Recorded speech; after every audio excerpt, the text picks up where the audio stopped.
Welcome to another Coffee with Samso. We're here at the University Club here in Crawley on the UWA campus. We've got New World Resources here with us today. The ASX code is NWC. Mike Haynes is the MD. Market cap at this we speak 67.8 million. 2.8 cents is share price. Then the last time, Mike, you were here was December 22. New World is a near-term copper developer in Arizona, the US. The project is a VMS, a volcanic massive sulfide deposit. So, Mike, welcome back to Coffee with Samso. Great to be back here. Thanks, Noel. Look, been a while, so give us an update on what's been happening. Yeah, look, we've been really busy for the last 12 months. In fact, to be honest, for the last 3.5 years since we acquired Antler. So maybe if I just recap for your listeners, those who aren't familiar with Antler, then Antler's up in northwestern Arizona. We deliberately sought the acquisition of a high-grade copper deposit 4 years ago. Landed on Antler 3.5 years ago. Commenced drilling a week later and drilled for 3 years. Declared 2 resources, initially 7.7 million tonnes at exceptionally high grade, 3.9% copper equivalent. Then we drilled for another 12 months continually. So that took us for 3 years of drilling, almost 60,000 metres, 130 holes.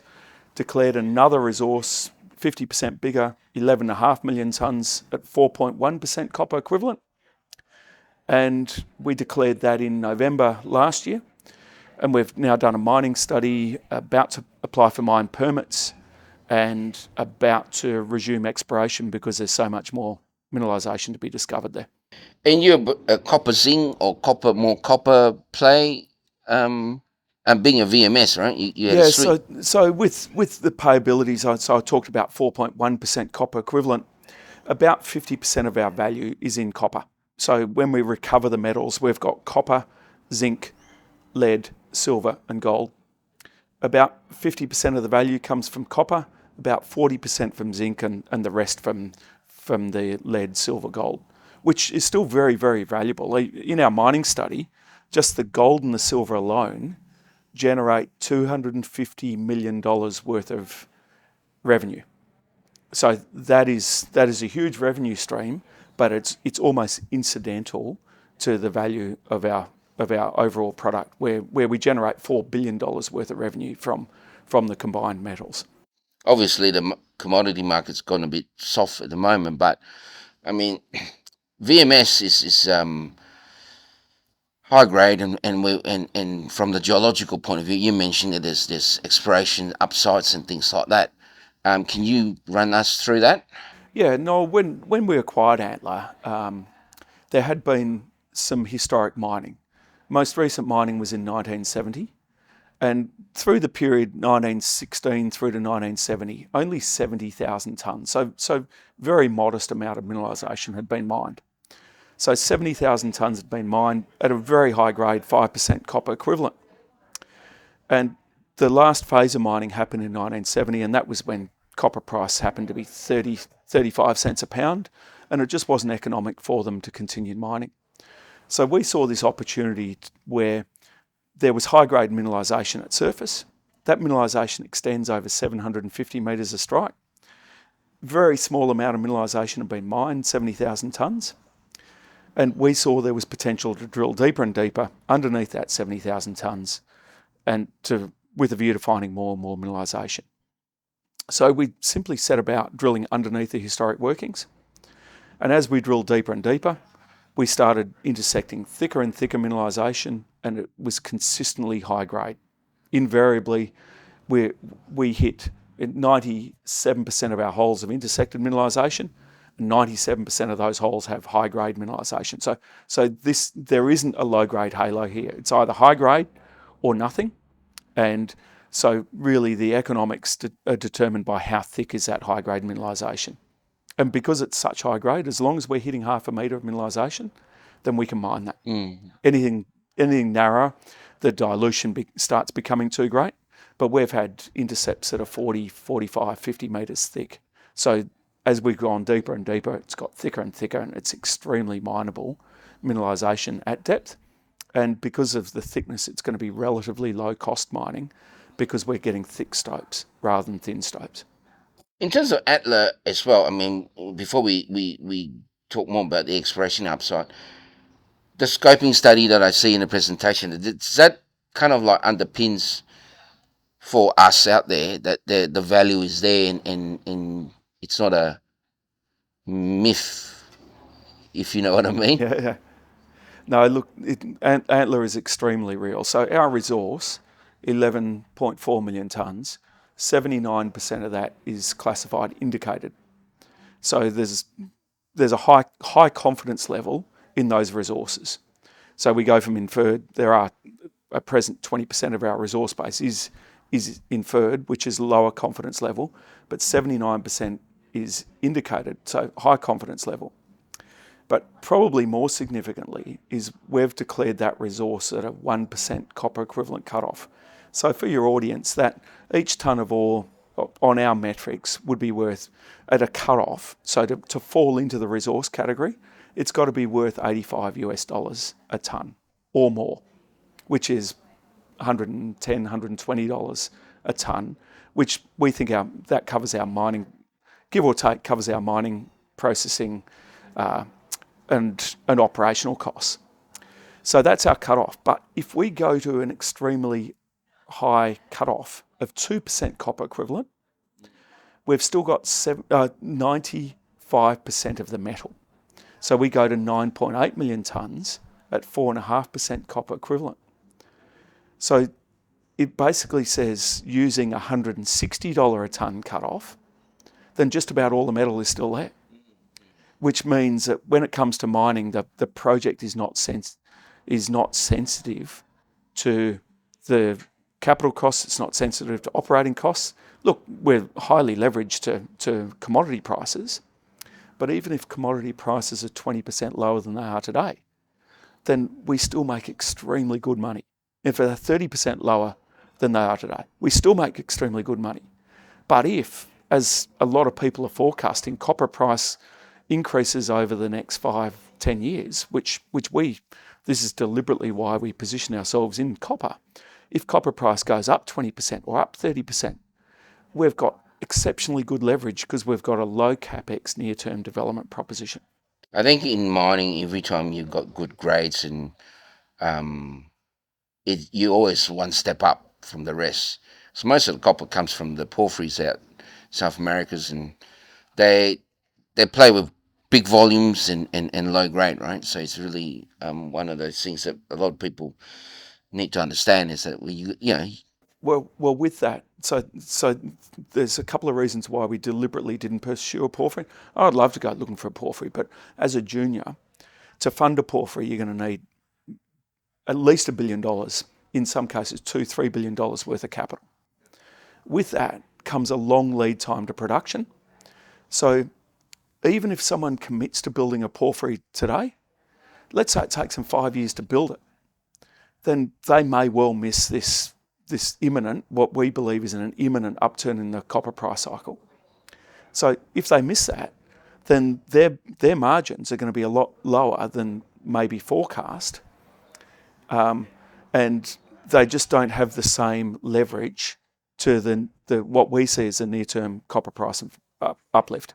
Yeah, no, I agree. I mean, it's I've always said VMS is for small caps and Porphyries for the big boys, like BHPs of this world, because they are probably the only one that could sustain that kind of period of time, right? Yeah, and look, the big boys often have different timelines. So they're thinking, for example, adjacent to our Javelin project, which is 75 kilometres away from Antler, and I think we'll talk a little bit more about that a little later.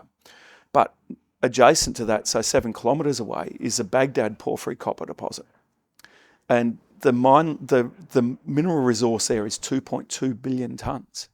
They've got 100-year mine life there. Mm-hmm. That's Freeport. They've got a completely different perspective on their operations. They've got a long life mining operation and aren't so concerned about the whims of the copper price cycle.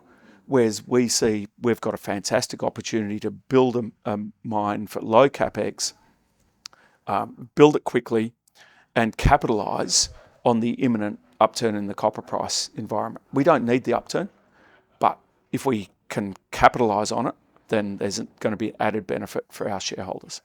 So would Antler at this point in time just be taking that journey to the production level, and that's just going to play out over time? Is that kind of the strategy for New World at the moment? Deliberately over the last 3 years, while we've simply been exploring deeper and deeper underneath Antler, and so to this point, we have only drilled 600 metres of strike at Antler. There's outcropping mineralisation over 750 metres of strike, and there's a soil geochemistry and copper anomaly that says this is potentially 1.5 kilometres long.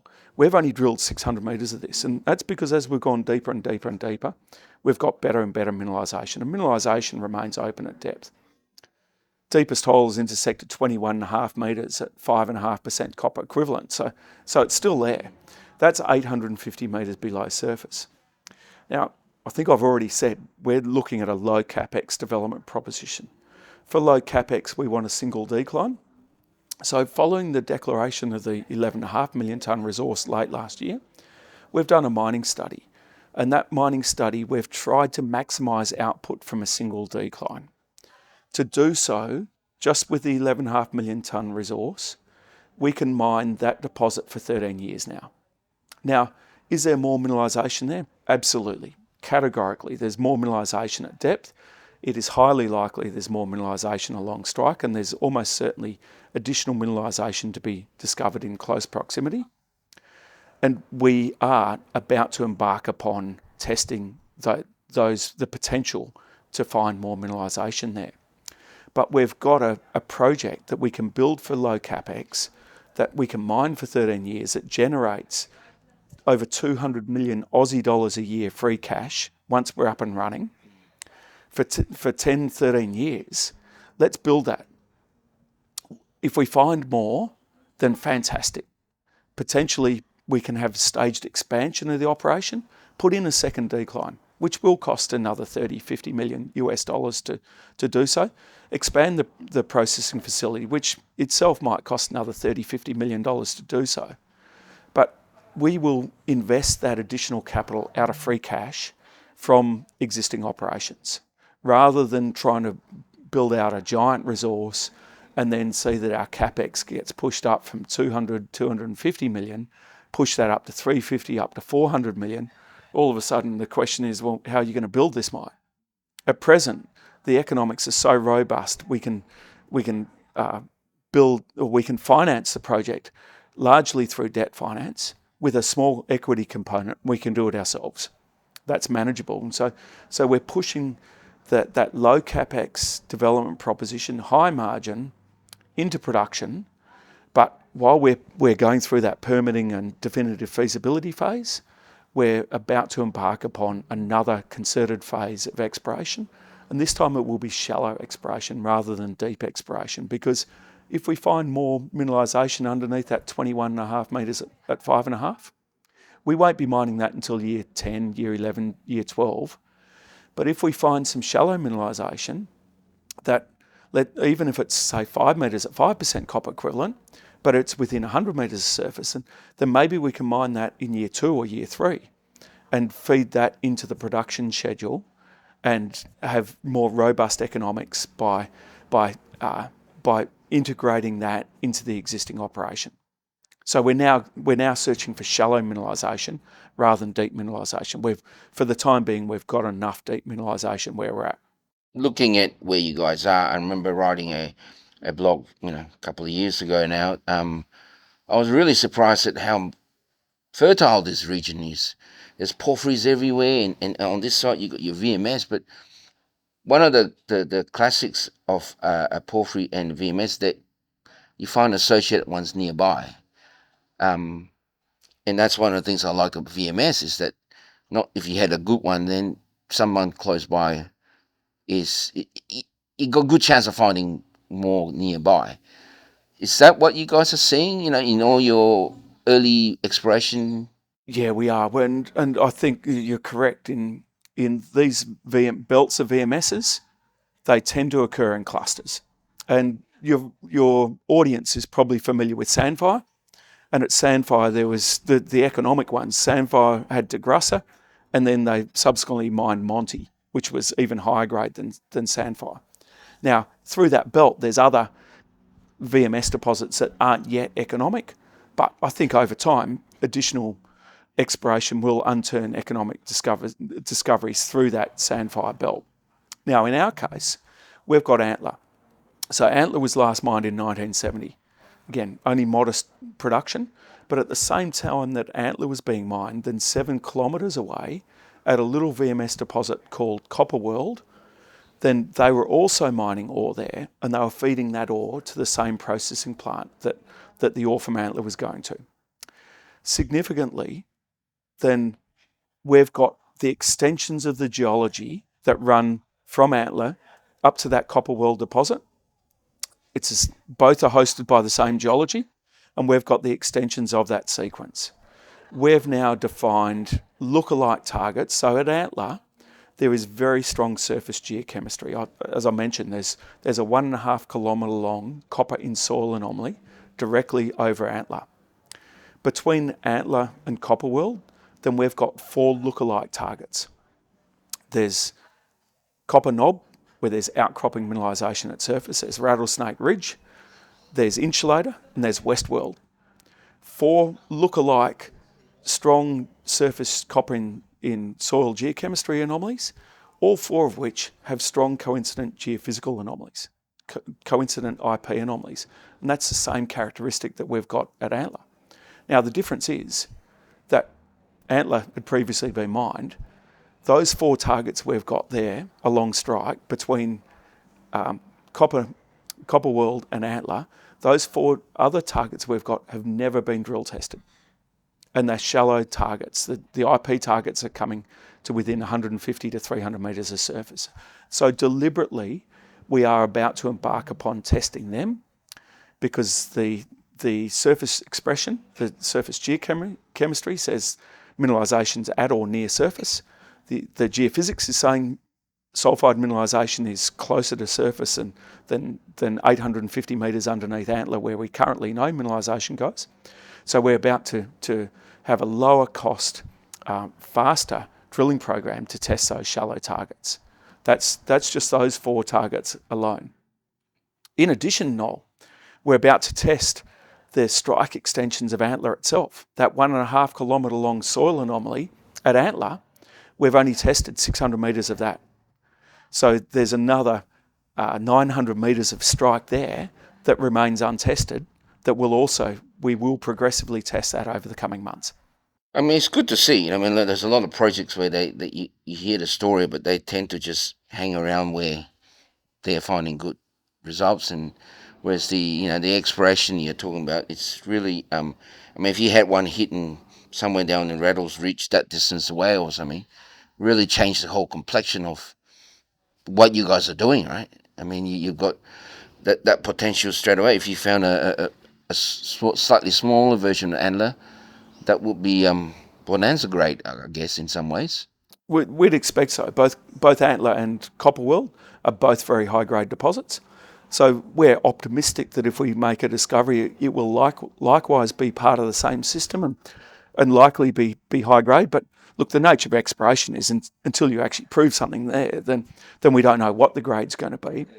But the key thing is, then even if we find a modest-sized deposit, we won't have to justify $200 million worth of capex for building a processing plant and all the additional infrastructure. We'll have that 5 kilometres down the road. So we don't need exceptionally high-grade mineralisation to justify mining it. So if we find a deposit as big as Antler, fantastic. I mean, that'll be literally game-changing. And we'll be looking at quite a different production profile.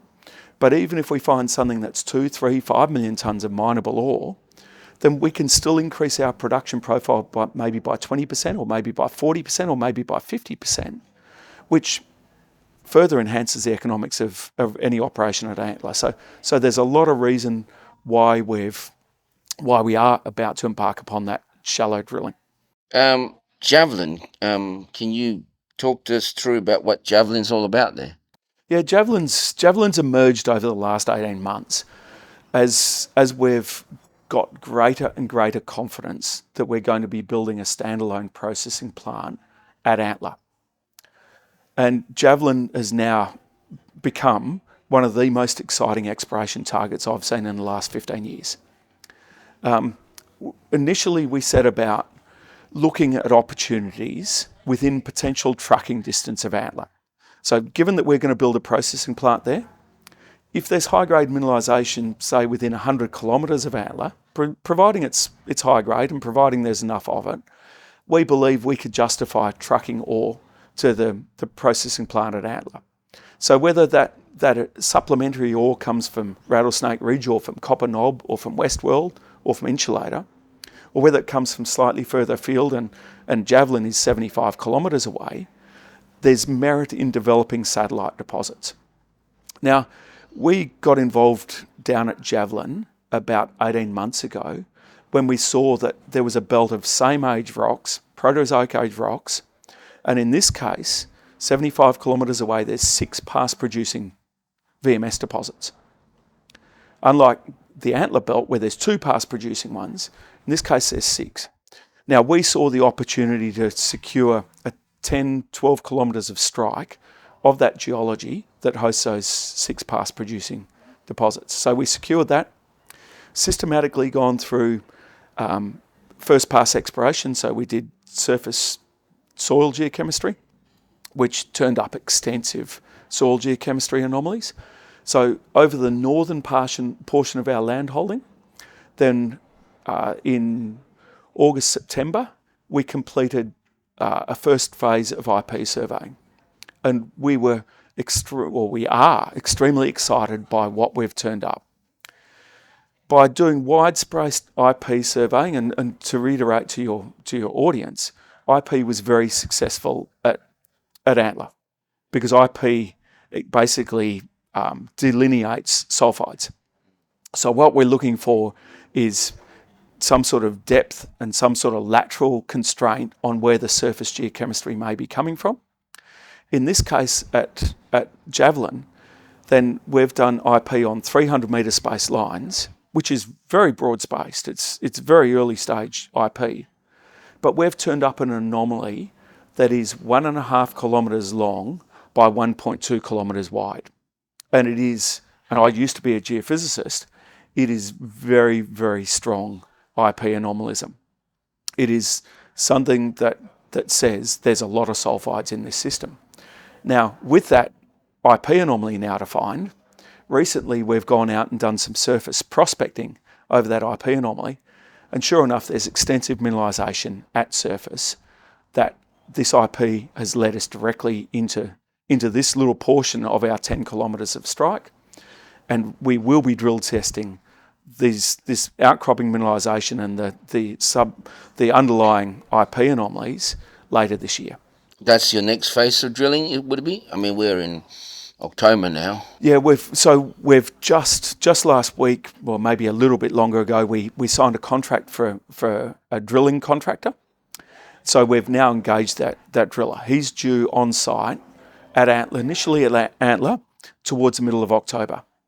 Now, our planning is still a little bit fluid because we've got permit applications pending for both Javelin and for Rattlesnake Ridge and Copper Knob and Westworld. And so we've also got approval to drill that 1,500 metre long soil anomaly at Antler itself. So our planning for timing is still just a little bit fluid on which target we hit first. But it's safe to say that over the next 3 to 6 months, we will be testing all these high priority targets. You got the cash balance to sustain that? Yeah, we have. And significantly, in late July, then after 9 months of due diligence, a large North American resources only fund called Resources Capital Funds, RCF, as most Australians would know them. Then RCF first went to site in September 2022. And they've now had 3 site visits. They had extensive due diligence, everything from cross-checking our resource, cross-checking our metallurgy, cross-checking our permitting, cross-checking our mine design work. All of these things were evaluated in depth by RCF. And in late July, RCF made an initial investment in us of $5 million. So that investment, coupled with our cash at bank, saw us with about $7.5 million at the end of July. Now, we continue to spend. We continue to invest in exploration, invest in mine permitting, and invest in mine study work. So progressively, we will continue to raise more capital. We have a vast array of alternatives. We've had proposals to invest 40 million Aussie dollars in us to see us through to commencement of construction of the decline. Now, at current share price, that's too dilutive for us. We've had interest in buying a percentage of the project, 35% interest in the project, 20% interest in the project. We've had interest in multiple royalty companies have put proposals to us. There's multiple strategic parties that are putting proposals to us. We've demonstrated that we will minimise dilution for existing shareholders. Our last three capital raises have been $8 million, $8 million and $5 million. We're not in a hurry to bank large quantities of capital if it's going to be heavily dilutive to shareholders when we see that we're undervalued, and we firmly believe that we're undervalued. As you said, we're market cap of about 70 million Aussie dollars. Our mining study says we will make free cash, essentially profit, pre-tax, of 200 million Aussie dollars every year for 10 years as part of that 13-year mining operation. Heavily undervalued. So there's no need for us to go. We know we can access more capital. If I wanted to go and raise $40 million, I could have done that 3 months ago. But it's going to be too dilutive to existing shareholders, and so we will continue to progressively have investments from sensible strategic parties who have the same vision as us, who have a medium to long-term vision, as opposed to maybe the Australian market that's a little bit more, a lot more short-sighted, narrow-focused, and particularly at present lithium-focused rather than copper-focused. Yep, it almost feels that there's no other commodity in the world apart from lithium at the moment. Well, I think the last couple of weeks we've seen a resurgence of uranium. Yeah. And I think that's how quickly these things change. And we're comfortable that at some point in the coming years, whether it's this year or whether it's next year or the following year, then copper, there is going to be extremely strong interest in copper stories. And we're positioning ourselves for that. Now, in the last couple of weeks, we've seen uranium stocks take off. And going back 18 months ago, even before we declared a maiden resource for Antler, and before we had a mining study, and we've now got 2 mining studies on Antler, our share price in the space of 3 months went from 4 cents to 12 cents. And that coincided with copper price going from $7,500 a tonne to $10,500 a tonne. Now, arguably, our project is, well, I don't think even arguably, I think categorically, our project is so much stronger now. We've declared two resources since then. We've done 2 mining studies since then. In the next week or so we apply for mine permits. And in the next week or so, we start testing these along strike exploration targets that can have a quantum difference to our project. So I think when copper price runs, be it next week or be it later this year or be it next year, whenever it comes, then I think we are so well positioned for our stock to be re-rated, and deliberately we're going to minimise dilution through to that point. I think I agree. I mean, I remember sitting in Melbourne listening to this guy talking, says, when the price of uranium turn, you're not going to be able to catch up. It will just turn. You either take a position, way before or not. And I think that you can see that now, right? Some of these stocks have gone 200% since about 2 months ago. Correct. Yep. And I think the same will come with copper. And I mean, I've always liked your project. It's very solid, everything. I think the fact that RCF came into your stock, it's good credentials. I mean, these guys are long term. They fund this kind of stuff, and I think that speaks volumes for the quality of of the stock. I'm quite familiar with those guys. I've had chats with them before in the past. And I'm just looking at your IP here. It's, you know, I wouldn't use the word compelling yet, but it's pretty red, So pretty strong. again, I used to be a geophysicist, Noel. Then these are compelling. So as a geophysicist, you can do a geophysical survey, and almost always you generate an anomaly. Every geophysical survey will have an anomaly. Now, how good is that anomaly? Sometimes these anomalies are very, very weak, and sometimes they're very, very strong. Yeah. In our case, these IP anomalies are very, very strong. These anomalies, look, potentially it could be something like graphite in the system, but the compelling thing to me about it almost certainly not being graphite is that for 10 kilometres we've got the same geological trend. We've got two units that are parallel to each other. We've done IP over 2.5, 3 kilometres of that. If it was graphite along that trend, we would have had a 3 kilometre long IP anomaly. We don't. We've only got a 1.5 kilometre long IP anomaly. Says it's constrained, comes to surface. Where it comes to surface, there's outcropping mineralisation at surface. We can crack rocks, massive sulfides in the rocks that have been cracked at surface. We've submitted samples to the lab and we're awaiting those assay results. But I can see green stuff at surface. If you saw it, Noel, you'd tell me that's copper oxides. I mean, we're both geos, and this is definitely copper mineralisation at surface. These are extremely exciting targets to drill test. I mean, until you said that you reminded me that you walked over and picked up rocks that kind of go with the same geophysical image. Is Maybe they are compelling. Yeah, you haven't seen the outcrops. I could say it's compelling now.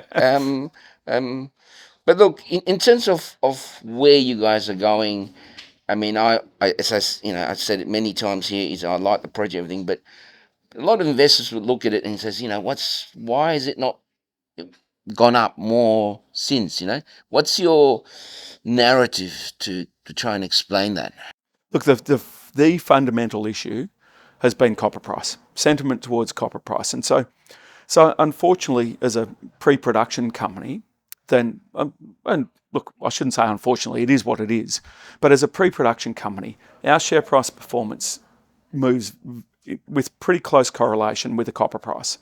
So as I said, when copper price did go from $7,500 a tonne to $10,500 a tonne, our share price trebled. But since then through that period, copper price has retraced from 10,500 back to today. It's about $8,000 a tonne, and with that retracement, then I think the market sentiment has become very short-sighted, and it's looking for short-term gains, and accordingly, over the longer term, our share price is retraced with that copper price. Now, I think the market has got it wrong, and I think the market is very good at eventually valuing companies for what they are. But our project, as it stands, just as a base case, does not need greater than $8,000 a tonne. In fact, our project makes very good money at $6,000, $6,500 a tonne. So I think the market is missing the point here that we have an extremely robust project in virtually any copper price environment. Equally, then the sentiment towards juniors has come off through that period. Most of the retail money is finding its way into lithium and to a lesser extent rare earths and to more recently maybe a bit of uranium. And copper just has not been the target of the investment community. But personally, I've been positioning some of my own money in copper stocks because I see it coming. I'm a firm believer in the copper price improving in the not too distant future. And when that happens, you want to be set, as you say, just like uranium stocks. You want to be set. You don't want to be well. You can be chasing it. I think if you are chasing it, then you'll still make good money. But if you get set at these levels, I think it's smart investing. Which is why 4 years ago we deliberately set about finding a copper project that we could bring into production in the second half of this decade. Now, probably the other thing that's worked against us is for the last 9 months we haven't been exploring. we've been working out where our exploration dollars are best spent. Are they best spent drilling underneath 21.5 at 5.5? So are we better to spend deep drilling, or are we better to spend with testing some along strike targets? And the mine plan that and it's a very robust mine plan that we've now put together with 13-year mine life, says that the incremental value for finding more deep mineralisation is not as valuable as finding more shallow mineralisation quicker, that can be brought into production faster and earlier, that will impact the mining schedule sooner. So we're now very well informed, having gone through the mining study work, to say, let's chase additional shallow high-grade mineralisation rather than chasing additional deep high-grade mineralisation. And so we're about to re-embark upon exploration. And I can see our exploration is going to be going on for the next 12, 24 months as we test these numerous targets. As I say, 1,500 metres of strike at Antler, 4 targets between Antler and Copperworld, compelling exploration targets at Javelin. It's going to take us at least a year, maybe 2 years, maybe 5 years to drill test these targets, depending on how good they are. But we're about to re-embark upon that. And I think with that comes a renewed interest from the investment community, because they see that there's potentially new news flow in the short term, as opposed to the longer term news flow of mining studies and mine permitting activities and deep drilling, which look does take a long time to pierce holes at depth. Yeah, look, I think it's a good strategy. I've seen, Gold Road did the same thing. They had resource and they pulled back and they said, but they're a bit different. But exploration is where you're going to gain the value and add value more in the sense. When you talk about drilling deep and drilling more, I mean, you've already got enough to get the mine happening. I think exploration is a fantastic idea. In terms of, let's be the devil's advocate, what could go wrong, and these guys be going, oh, geez, regret it going into New World. What could that be that you could think of? I mean, upside, as I said, the more I think, I see that picture of your IP survey, Javelin, but what could go wrong for these guys? Look, I think we've underpinned a base case scenario of 11.5 million tonnes at 4.1% copper equivalent, which is extremely robust in commodity prices that are 20, 30, 40% lower than today's prices. So I think the downside risk for investors in New World is extremely limited. We'd need a collapse of the copper price or an economic calamity for things to go wrong for our company. And even if they did go wrong, we own Antler. New World owns it. We own 100% interest in it. And to hold that, we've only got to pay $200 a year taxes to the federal government. That's our holding cost to own that deposit. And so the downside for that is maybe a short period where we wouldn't be doing any work. But I think that's highly unlikely. The upside is that one or a number of these lookalike targets, these coincident strong geochemistry targets with strong IP anomalism, the upside is that one or many of them turn into mineralisation that we can mine. They may be half the size of Antler, they might be twice the size of Antler. That's the upside. And if they turn into something that's the same size as Antler, then clearly we've currently got a market cap of $70 million. You could argue, well, that should transform us to 150 mil market cap. But of course, if you've got double the size, you're going to be much, much bigger market cap than that, just as a base case. I think the advantage is that because of Antler, then you don't need one as big as Antler. If they're half the size, it'll work. That's right. If without Antler, then questionable. But because you've got Antler there, anything kind of will work in some ways.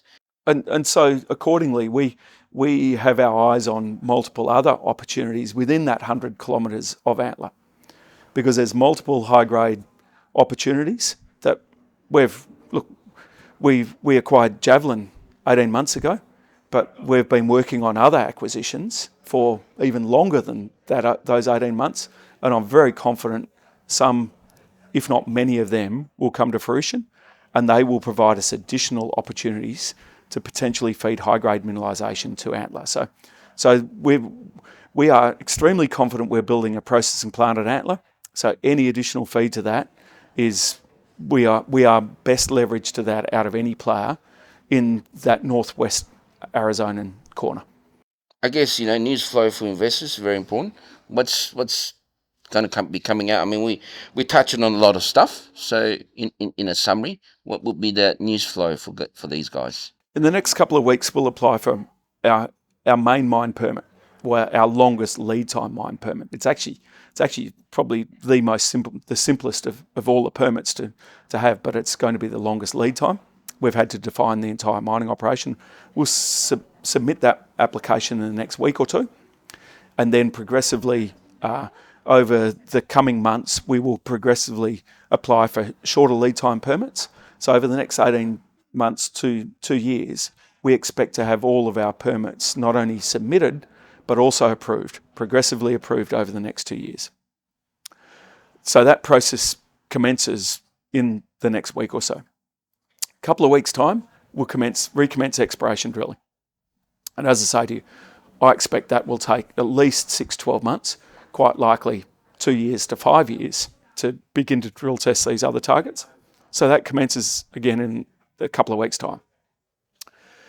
Towards the end of this calendar year, we will complete a pre-feasibility study on Antler, which is further de-risking the technical merits of Antler. With a pre-feas, we can start talking to people about offtake and project finance, so debt finance for the project, because the pre-feas will have defined that very well. And so we'll be progressively working towards the financing aspects of the project. And as we go through that, then we'll be completing definitive feasibility. But as I say, we're also working on multiple other acquisitions that we see provide additional opportunities to feed high-grade mineralisation to Antler, and we see that's the game changer. So really, we've got two clear goals, and we've had these two clear goals now for 2.5 years. Get Antler back into production, but continue to increase the resource base. We're going to increase the resource base on a number of fronts, or seek to increase the resource base on a number of fronts. So satellite deposits along strike from Antler itself, at depth at Antler, and targets such as Javelin that potentially provide additional feed to Antler. So very, very clear focus. Pretty simple investment story really, is you've got a project that generates $1.5 billion of free cash, or $3 billion of revenue. So get that into production, but equally continue to make it bigger and bigger, because additional tonnes, even if it's 1 million, even if it's 2 million tonnes, even if it's 3 million tonnes, will have a material impact on that annual cash flow from the operation once it's built. Okay. Before we conclude, I've got a really simple question for you. Can you tell the viewers why they should be looking at NWC, and what are the timelines required before they can harvest their fruits? Yeah, look, I think we have one of the highest grade copper deposits in the world. So I take out Monty and De Grossa on the ASX, and the mining is finished there. We've got the highest grade copper deposit on the ASX. So if you want leverage to copper and low capex copper and high grade copper, then invest in New World. So number one is grade is king. There's an old adage, grade is king. But not only do we have high grade, we've got a critical mass to mine. As again, I reiterate, we've got 13-year mine life just on our base case. So extremely robust economics on just what we've got, but enormous exploration upside. So multiple targets will be tested over the coming months and coming years, all providing leverage to a somewhat depressed market in the copper space, but I think a market that is positioned for strong rebound as copper price rebounds. So I would say grade, near-term potential, and exploration upside are the key drivers for New World investors. All right, fantastic. And as usual, you don't walk away empty-handed. We got coffee for you. courtesy of Florence Drummond and organisation called KIC, who are First Nation groups working in our industry. And Mike, till next time. I mean, it's been a good update. I think the exploration concept is novel, and I think it's, half an Antler and RCF should be really happy. Great to be back here. Thanks very much, Noel. All right.